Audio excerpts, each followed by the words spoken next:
Hello everyone, welcome to my YouTube channel. और class 11th के लिए हमने बीएसटी सब्जेक्ट में चैप्टर 2 स्टार्ट किया हुआ है, फॉर्म्स ऑफ ऑर्गेनाइजेशन। और फॉर्म्स ऑफ ऑर्गेनाइजेशन की हम कुछ फॉर्म्स ऑलरेडी कवर कर चुके हैं। We have done sole proprietorship, we have done partnership, we have done joint Hindu family business. हमने लास्ट टॉपिक जो कवर किया था वो था हमारा पार्टनरशिप डीड। आप वो प्रीवियस वीडियोस में चेक कर सकते हो। और आज का जो हमारा टॉपिक रहने वाला है वो होगा कोऑपरेटिव सोसाइटी। तो जल्दी से समझते हैं कोऑपरेटिव सोसाइटी क्या होता है, उसके फीचर्स, उसकी मेरिट्स एंड लिमिटेशंस। तो लेट्स स्टार्ट। कोऑपरेटिव सोसाइटी की डेफिनेशन पढ़ते हैं। A cooperative society is a type of business organization where members join together voluntary to achieve common economic, social, and cultural goals. It operates on the principle of mutual help and cooperation among its members. It means cooperative society एक तरह की business organisation है जहां पर उनके जो members होते हैं, कोई भी लोग हो सकते हैं, कोई भी मेंबर्स हो सकते हैं, और वो कोऑपरेटिव सोसाइटी को ज्वाइन कर सकते हैं, एक साथ आ सकते हैं। और उनका गोल क्या रहेगा? उनका गोल रहेगा अचीव करना। क्या अचीव करना? सोशल डेवलपमेंट करना, कल्चरल डेवलपमेंट करना, इकोनॉमिक डेवलपमेंट करना ऑफ इट्स मेंबर्स। ये कौन से प्रिंसिपल पर काम करता है? इसका प्रिंसिपल सिर्फ एक ही रहता है और वो रहता है म्यूचुअल हेल्प। म्यूचुअल हेल्प और कोऑपरेशन अमंग इट्स मेंबर्स। जो मेंबर्स होते हैं उन मेंबर्स की म्यूचुअल हेल्प करना, उन मेंबर्स को कोऑपरेट करना। तो कोऑपरेटिव सोसाइटी नाम से पता चल रहा है कोऑपरेशन है इसमें, कोऑपरेटिव सोसाइटी। कुछ लोग आते हैं, ज्वाइन होते हैं वॉलेंट्री, उनकी अपनी मर्जी से, और ज्वाइन होकर वो एक अपनी सोसाइटी बनाते हैं और डेवलपमेंट करते हैं अपने मेंबर्स का। तो यही है हमारी कोऑपरेटिव सोसाइटी की definition. Let's check out its features. Now features of cooperative society. First one is voluntary membership. It means anyone can join a cooperative society and members can live voluntarily as well. मतलब कि cooperative society में कोई भी member एक join कर सकता है cooperative society को, और जब उसका मन होगा तब वो उसको छोड़ सकता है। तो he can join and he can leave any time whenever he wants. Second is democratic control. Democratic control means each member has one vote regardless of the number of shares they hold.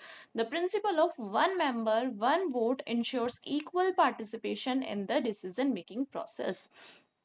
It means जितने भी members होते हैं उन members का one vote होता है, हर एक member का एक वोट, एक मेंबर का एक वोट। उनके उनके पास कितने शेयर्स उन्होंने होल्ड कर रखे हैं या उन्होंने कितनी कैपिटल कंट्रीब्यूट करी है, इस बात से कोई मतलब नहीं होगा। हर एक मेंबर का एक वोट होगा, इक्वल पार्टिसिपेशन रहेगा डिसीजन मेकिंग में और ऑपरेशंस में। जो डे टू डे टास्क होते हैं कोऑपरेटिव सोसाइटी के, उनके जो डिसीजंस लिए जाएंगे वो सबकी सहमति से होगा, पार्टिसिपेशन होगा, हर मेंबर का हर वोट रहेगा। तो ये इसका एक बहुत अच्छा फीचर है। Third is mutual help. Primary goal of cooperative society is to help each other and improve the economic status of members through collective efforts. जो प्राइमरी गोल रहता है कोऑपरेटिव सोसाइटी का वो ये रहता है कि वो एक दूसरे की हेल्प करते हैं और इम्प्रूव करते हैं उनका इकोनॉमिक स्टेटस। नेक्स्ट देखेंगे। Next we have number fourth, limited liability. अब मेंबर्स की लाइबिलिटी कैसी होगी? लिमिटेड। इसका मतलब वो उनके पर्सनल एसेट यूज नहीं करेंगे। अगर कोई डेप होता है तो उनकी जो लाइबिलिटी होगी वो सिर्फ लिमिटेड रहेगी, उतनी ही लिमिटेड रहेगी जितनी अमाउंट वो इन्वेस्ट करेंगे अपनी कोऑपरेटिव सोसाइटी में, उतनी ही अमाउंट के लिए वो लाइबल रहेंगे। तो number fourth, limited liability. Number five, legal status. Legal status कैसा होता है? Cooperative societies are registered under the cooperative societies act which provides them with legal recognition and protection. जो उनको प्रोटेक्शन भी देता है और लीगली रिकॉग्नाइजेशन भी देता है। तो कोऑपरेटिव सोसाइटी को रजिस्टर कराना पड़ता है कोऑपरेटिव सोसाइटीज एक्ट के अंदर। कोऑपरेटिव सोसाइटीज एक्ट, ये एक्ट था 1912। तो कोऑपरेटिव सोसाइटी एक्ट 1912, इसके अंडर रजिस्टर कराना पड़ता है कोऑपरेटिव सोसाइटी को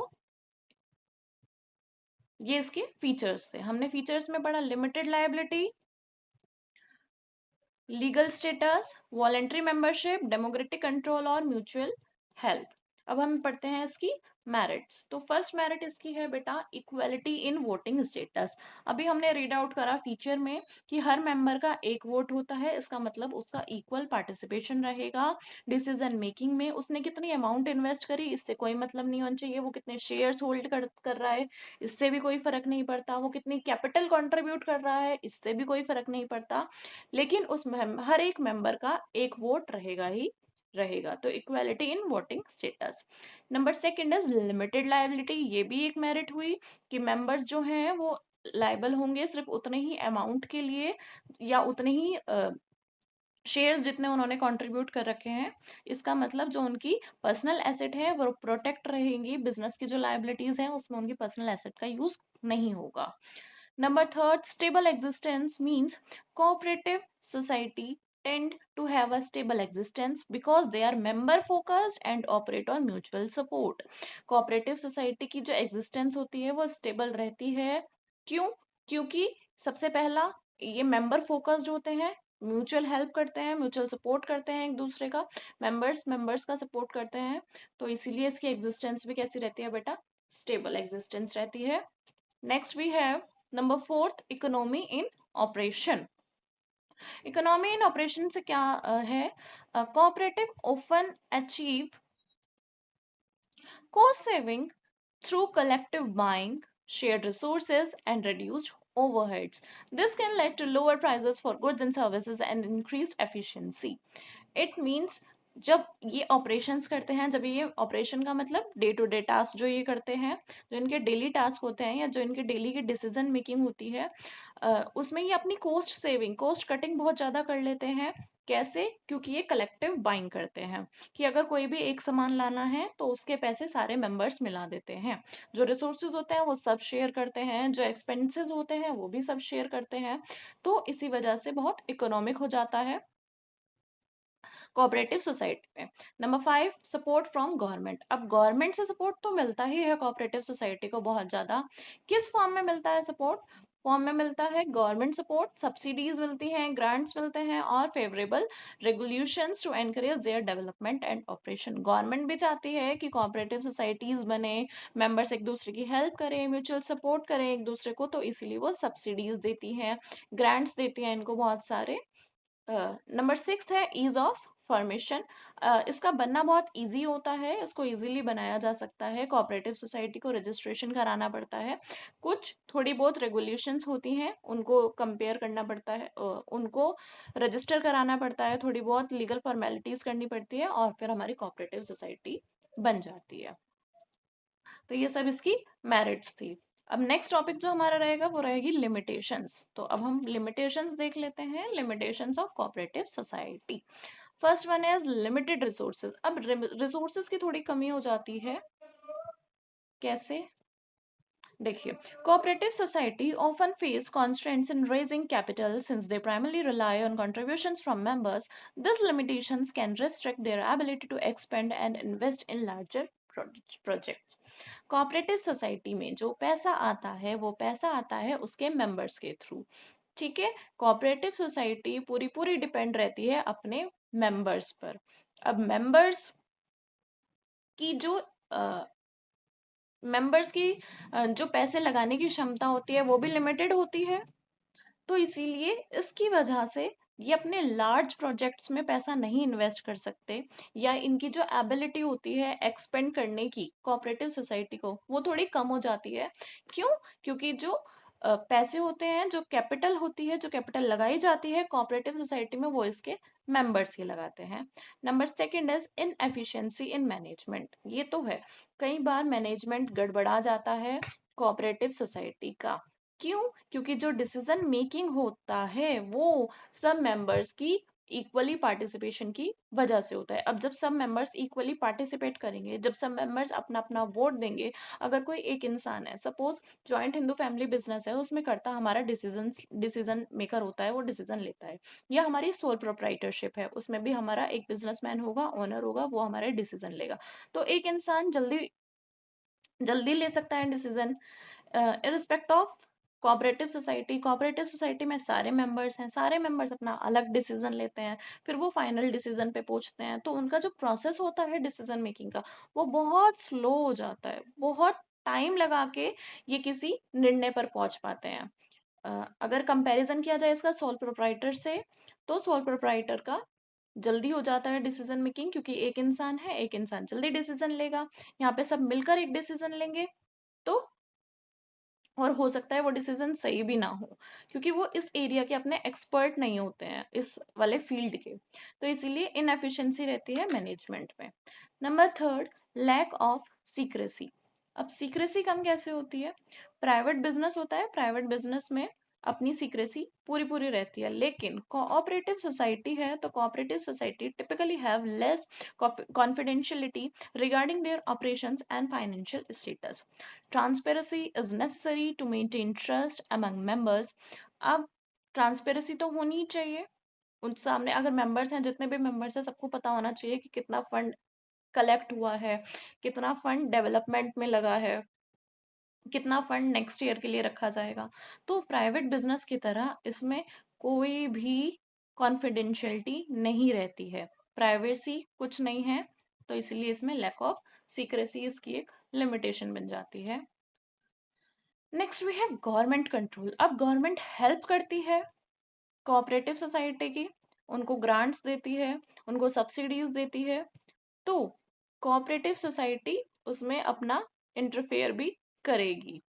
कोऑपरेटिव सोसाइटी में गवर्नमेंट अपना इंटरफेयर क्यों करती है उसको देखो। Cooperative society are often subject to significant government regulations and oversight. While this can provide support, it may also lead to bureaucratic constraints and reduce operational flexibility.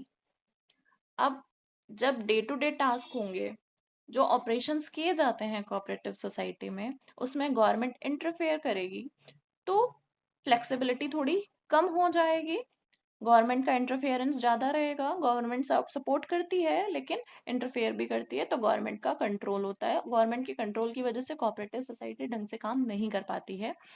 Number 5, differences in opinion. अब अलग अलग differences, भाई opinion, जब इतने सारे लोग होंगे और सारे लोग कोई डिसीजन लेंगे तो सबके अलग अलग इंटरेस्ट होंगे और सबके अलग अलग ओपिनियंस होंगे। अब जब इतने सारे ओपिनियंस आएंगे, इतने सारे इंटरेस्ट आएंगे अलग अलग, तो इसकी वजह से कॉन्फ्लिक्ट्स भी होंगे, लड़ाई झगड़ा भी होगा, और एक जो फाइनल रिजल्ट आएगा उसमें बहुत टाइम लग जाएगा एक तो, और कॉन्फ्लिक्ट्स भी हो जाएंगे शुरू। तो ये भी इसकी एक लिमिटेशन होती है कोऑपरेटिव सोसाइटी की। इसके बाद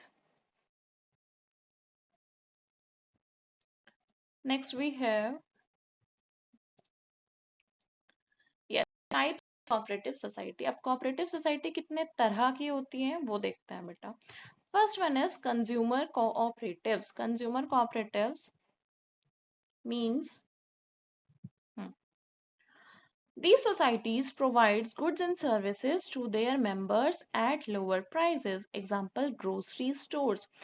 कंज्यूमर कोऑपरेटिव, ये जो सोसाइटीज होती हैं, ये गुड्स और सर्विसेज जो प्रोवाइड करती हैं अपने मेंबर्स को, वो कम दाम में करती हैं, जैसे कि ग्रोसरी स्टोर्स वगैरह हुए, इनकी कोऑपरेटिव सोसाइटी बना देते हैं कंज्यूमर्स की। Second, producers cooperative society. ये जो प्रोड्यूसर्स होते हैं ये उनकी हेल्प करते हैं, कैसे? With a market for their products, resources और tools. For example, agricultural cooperatives. जो प्रोड्यूसर्स होते हैं करते हैं, दूसरे की करते हैं, उनको provide करते हैं मार्केट उनके प्रोडक्ट के लिए, उनको रिसोर्सेज प्रोवाइड करते हैं, उनको टूल्स प्रोवाइड करते हैं, जैसे कि एग्रीकल्चरल कोऑपरेटिव हो गए। Then third is credit cooperative. Credit cooperative क्या होता है बेटा? फाइनेंशियल सर्विसेज प्रोवाइड करते हैं अपने मेंबर्स को, जैसे लोन दे दिया, अकाउंट उनका खुलवा दिया, थोड़ा पैसे से उनकी मदद कर दी, जैसे क्रेडिट यूनियंस होते हैं। Number fourth, housing cooperative. Housing cooperative means these societies provide affordable housing to members and often involve collective ownership of property. For example, apartment cooperative. Housing cooperative क्या करते हैं बेटा? housing की services provide करते हैं अपने members को और ownership देते हैं उनको property का, जैसे कि apartment cooperative। इसके बाद we have दो और हैं बेटा, मार्केटिंग कोऑपरेटिव सोसाइटी और फार्मर्स कोऑपरेटिव सोसाइटी। तो मार्केटिंग कोऑपरेटिव सोसाइटी क्या होती है? Societies for providing services related to marketing of product by small producers. Societies जो सर्विसेज प्रोवाइड करती है, वो सर्विसेज किससे रिलेटेड होती हैं? मार्केट से रिलेटेड होती हैं। Marketing of product by small producers, उनकी मार्केटिंग वगैरह करके ये उनकी हेल्प करती है। Number 6, farmers cooperative society. ये फार्मर्स के लिए बनाई जाती है, फार्मर्स के बेटरमेंट के लिए कि और उनको अच्छे अच्छे इनपुट्स, उनको अच्छे अच्छे टूल्स प्रोवाइड करती है ये रीजनेबल रेट्स पर, ताकि उनकी प्रोडक्टिविटी भी इंप्रूव हो और वो उनका बेटर डेवलपमेंट भी हो सके। तो we have done 6 types of cooperative society. Consumer, consumers की हेल्प करती है। प्रोड्यूसर, प्रोड्यूसर्स की हेल्प करती है। क्रेडिट, फाइनेंशियल सर्विसेज देती है अपने मेंबर्स को। हाउसिंग कोऑपरेटिव जो हाउसिंग की सर्विसेज प्रोवाइड करती है। मार्केटिंग की सर्विसेज स्मॉल प्रोड्यूसर्स के लिए होती है, मार्केटिंग की हेल्प करती है। और नंबर 6, फार्मर्स का डेवलपमेंट के लिए farmer cooperative society. Next we have joint stock company. अब हम joint stock company next video में कवर करेंगे। तब तक के लिए आप इस टॉपिक को रिवाइज कर सकते हो। आप प्लीज़ मेरी प्रीवियस वीडियोस भी आप चेक कर सकते हैं। अगर आपको किसी भी टॉपिक में कोई डाउट है तो आप मुझे कमेंट में पूछ सकते हैं। And I request you everyone, please like my video and subscribe my channel. Bye bye.